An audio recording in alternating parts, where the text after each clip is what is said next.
Welcome to another edition of The Manual. He is the professor, Alton Woods. I am Chip Rice, and man, did you see?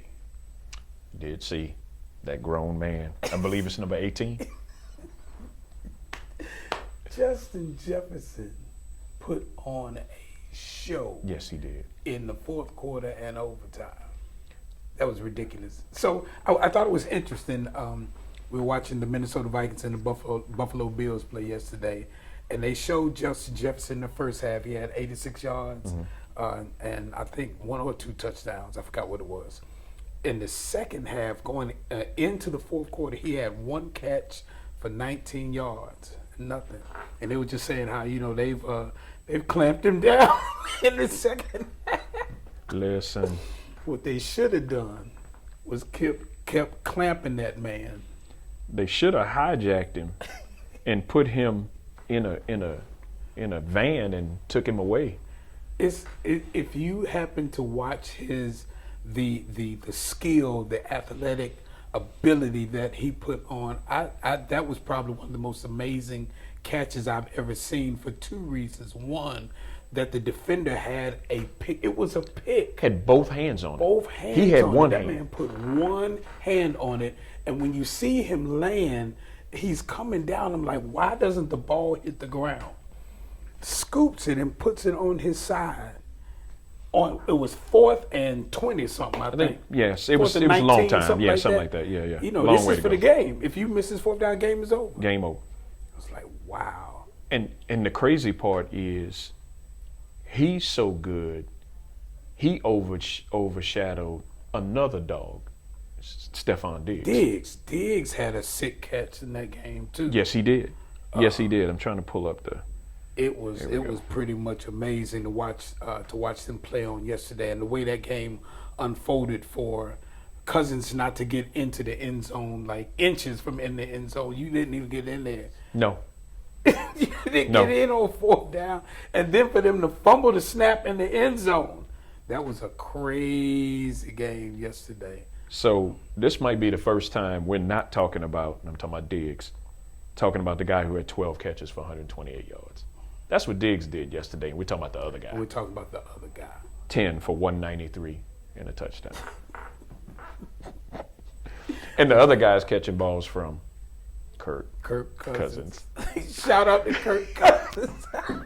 And you owe that man a tithe. Kirk Cousins should give 10% to Justin Jefferson. You need to get that man an offering. Yep. And by the way, whatever happened to Adam Thielen? That's what I was saying. I'm like, I know what happened. Justin Jefferson. Oh my goodness. This is the manual.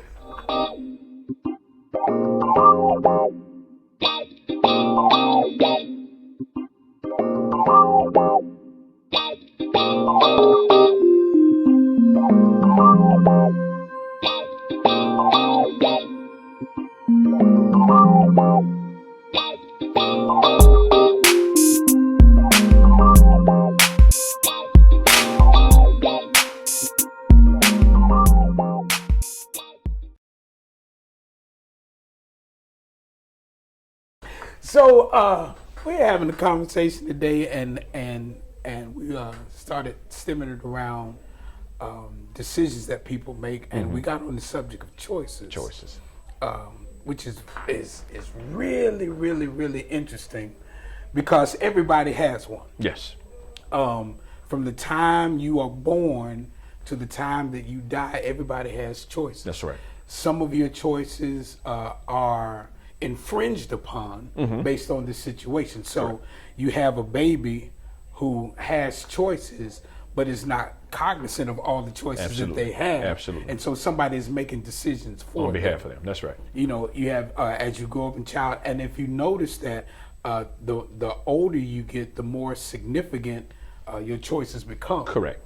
You know, it's not whether or not you want to get now laters or some other kind of candy in the store. Right. You know, you start talking about, okay, where am I going to live? Where am I live? What job will I take? Right, who will I marry? Right. All Who will I those. marry? Yeah. You know, what I will believe. You know, so there are a lot of choices as you grow, and so choices a lot of our choices are the results of influences Yes. on us. Yes. Mhm. So what's influencing the choice that you have? I was going to make a post on last week, and I was going to have it as viewer discretion is advised. I never put it up. I still may put it up sometime. But I was listening to a conversation about some absenteeism as far as fathering is concerned, and I thought to myself, I said, your child needs you more as a parent than your girl needs your penis.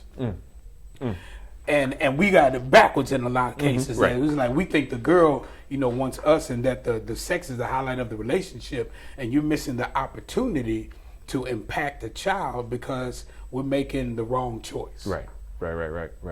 It is. There's also influences certainly can drive choices. Circumstances can also. Yes, right? absolutely. And hence sometimes the reason we make selfish choices is because of self-satisfaction or self-preservation. Right. That's not as much an external influence. It's just a desire to do what I want to do. What I want. And fill whatever need I have or whatever want I have.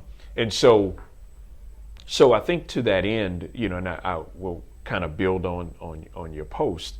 So the parenting thing is interesting to me because, obviously for obvious reasons, it's a key component to a lot of different things that everybody talks about, right? But if a child has if a child grows to be an adult and makes poor choices, the first thing we look back to is how were they raised and who was in their life and all of those things. Right. And while those things certainly have impacts and influences on the choices they make, the end of the day, what we also know is that we have responsibilities regardless of the circumstances around us to make, or the ability, not responsibilities, the ability to make good choices. Right? We may not have the same ability, but every single person, the moment you are born, you're born with a conscience. Everybody, doesn't matter. Whether you saved or unsaved, it doesn't matter. It's God's parting gift to you. It is. As you were born. Conscience, the word con means with, science means knowledge. There's a level of knowledge that we're born with. Absolutely. An innate ability to navigate certain things. Right. You don't need a law to tell you that murdering somebody is wrong. It don't feel good if you do. It doesn't matter where you are on the planet. Doesn't matter where you are in the world. It's universal. It's universal. Universal. Lying is a part of your conscience. Yeah. You know when you're telling a lie, and Absolutely. You didn't have to be taught that or anything else. No. It is all part. It is part of the conscience that everybody Correct. was born with. So hence I would believe nobody taught some people how to take care of a dog, a pet. Yet some kind of way there's a natural affection, a natural responsibility, and a natural series of things we do to take care of an animal. Right. And we know that from kids because a child will see a puppy or dog and they're like, they get all excited. They get excited. And want it. Why? And they want to pick it up. And they want to touch it, and they want to rub it. And they want to do something to take care of it. They will try to feed it. They will do things. A child will do it. So I'm unwilling to unhinge the parenting part of it to say that because you didn't see it, you don't know how to do it. Right. Exactly. And it is one of the things that is probably more difficult in this next generation because if you had somebody that did it to you, you saw what was done wrong. So you remember how it felt. Why didn't you change the behavior? Right. Because now you have a choice to do something different. That's right. You have all of this information about what happened to you, how you felt, the impact that it had on your life. And so now you get an opportunity to make a different choice. And yet, instead of going with the choice to make it better, you exasperate the situation. Because that choice is sometimes easier than the other one, right? That choice, I have a built-in excuse. That's what happened to me. Got a built-in excuse. Yeah, this is the way I was done. That's right.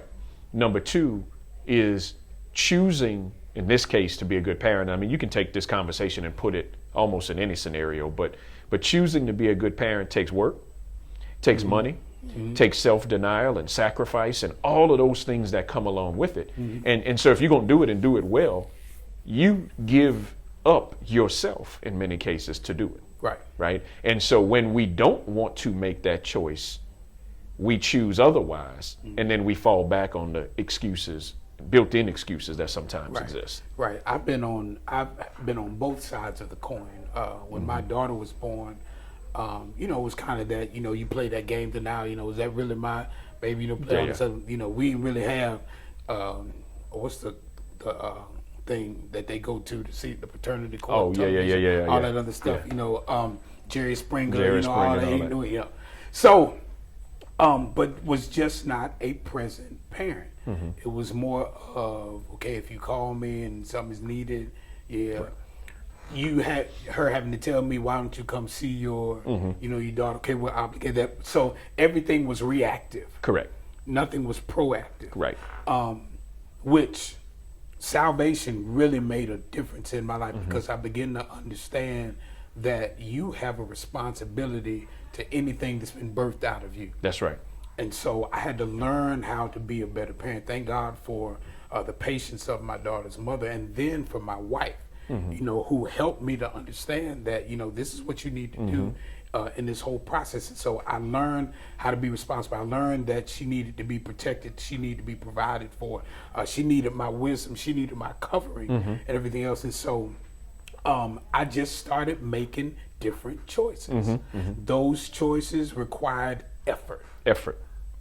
They required effort. It's easy to kind of sit back and go on with your life, like everything is cool, and just let somebody else take care of your responsibility. But it requires effort if you're going to build relationship and help them get to their next place in life. That's right. You talk about effort, and it's interesting because sometimes our choices are not even consistent through our own lives and through our own scenarios. So, for example, it's amazing how we'll start a business, and I watch people who, using the language, birthed a business out of their innovation and out of their passions and desires, and they will pour everything they have into that business. But might birth a human being and give them nothing. Nothing. You birth both of them. Right. But maybe, and maybe as I say this out loud, maybe the business is intended to return something to you. The profit margin on the business is better than the profit margin on the kid. Because we don't understand. Now, this is where we got to understand a God kind of economy. Because that business here, you can see those receipts coming in. Yep. You see that money being made. It's going to take a minute before you see a return on a child. If ever. I mean, let's be honest, because some of them you do a great job and they still make terrible choices. Right. And so your child that gets locked up, you don't get a return on that investment. You get nothing but the satisfaction of knowing that you did a good job. So that's cool because it makes me think about the father of the prodigal son. Like, he did what he was supposed to do. Set up his inheritance, gave him somewhere to work, somewhere to stay, had everything he did. The child made a choice, said, I want to do something different. He said, okay, I'm going to give you the opportunity to do that. So the parenting wasn't wrong. No. It's just that the child made some choices. And so he was at the mercy of the choices that the child made on whether or not he would see a return in that child's life. Absolutely. Wow. And frankly, the quality of his own life. Because he gave an inheritance, first of all, is supposed to be given after he dies. So he gave the inheritance before he died, which changed his financial situation by definition. Right. That's correct. Number two, he knows his prodigal son is out here wilding out. So I'm sure there were sleepless nights. Is he alive? Is he dead? What is he doing? And mind you, he made none of these choices. His child made the choice. All he did was not stand in the way. Right. And so pause right there because I want you to go back to your points. Parents, you have to understand that sometimes you got to get out of your child's way. Yeah. You got to get out of their way because they're just bent on making some decisions. Another reason why you should have a relationship with God, because you have to go to God and say, okay, God, this is the child that you gave me. Mm-hmm. And I think I've done the best that I can do, and ask him, okay, God, am I missing something? Did I not do something right concerning it? But after that, you have to get out the way and begin to pray and say, God, what I want for them more than anything else is for them to be saved. Right. How you do that, that's up to you. Well, let's forget my previous point, because now you got me on something else. Most people don't choose God in good times. No, that's true. Right? That's and true. so if your if your prayer is, I want my child to be saved, and there's a level of resistance that your child is showing, then you also have to be prepared for the hog pit that your child might have to go through to get to where you said you wanted them to be. Yep. Right? So let's be honest. I'm gonna repeat it for the people in the back. Most people don't get saved in good times. Yep. Normally something goes absolutely wrong. I mean, crazy wrong. Yep. The prodigal son only came back to his father when he lost everything and had nothing else. Mm-hmm. He was in a situation that was so terrible that it went against everything that he had been taught. Correct. And was in this situation. He was just like, you know what? And the thing that got him out was he dropped his pride. Yes. He made a choice. And so that tells me that I can make a litany of bad choices. Mm-hmm. But if I make one good one, it can redeem the bad choices that I've made. Mm-hmm. And so I made this terrible choice. I'm out here wilding out. I've lost all my money. All my friends are gone. I'm in a messy situation. I'm around people who don't even care about me, who only want to use me for what it is that they want. Mm-hmm. And I know my situation can be better if I'm willing to go repent from what I did. Right. So now I gotta make a choice. Am I gonna stay here in this mess, or I'm gonna say, you know what? Yeah. I'm gonna repent. And in the spiritual case, just remember, God chooses not to be a magician. And what I mean by that is, you making a good choice doesn't mean all of the consequences of the bad ones are erased. Exactly. Right? Exactly. The good choice affects the future, not what reaps from the past. Absolutely. Right. So once again, going back to knowing God, because then He can take, even though there are repercussions for your bad decisions, mm-hmm. He says, here's what I'll do. I'll make all of that work for your good.